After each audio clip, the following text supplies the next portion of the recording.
साम्राज्य न्यूज, सामान्यांचा असामान्य आवाज। प्रहार संघटना लढवणार सोलापूरसह माढा लोकसभा। प्रहार संघटनेकडून सोलापूरसह माढा लोकसभा मतदारसंघात उमेदवाराची चाचपणी सुरू। 5 ते 6 जणांचे उमेदवारीसाठी इच्छुक उमेदवाराचे अर्ज। प्रहार संघटनेकडे सोलापूरसह माढा लोकसभा मतदारसंघात प्रहारकडून निवडणूक लढवण्याची तयारी आहे, अशी माहिती प्रहार संघटनेचे शहराध्यक्ष अजित कुलकर्णी यांनी दिली। प्रहारच्या या निर्णयामुळे महायुतीमध्ये बिघाडी होण्याची शक्यता असणार आहे।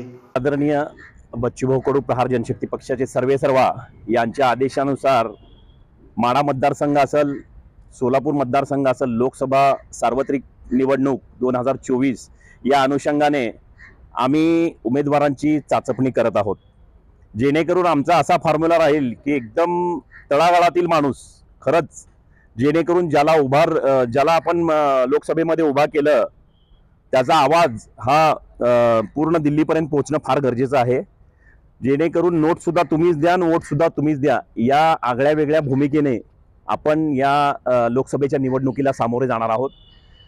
पक्षप्रमुखांनी आदेश दिलेला आहे की आपण चाचपणी करा।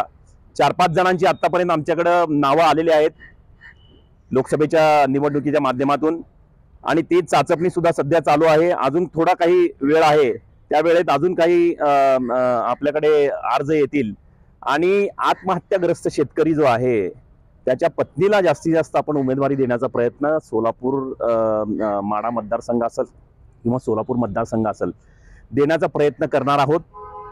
खरंच जनतेसमोर दोन्ही हात जोडून आतापर्यंत तुम्ही अनेकाला निवडून दिलं, पण लोकांनी तुमचा विश्वासघातच केला।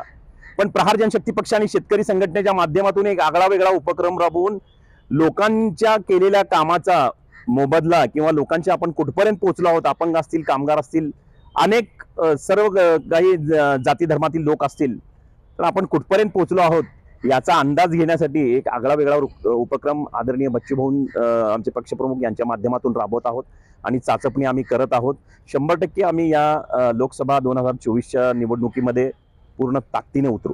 धन्यवाद।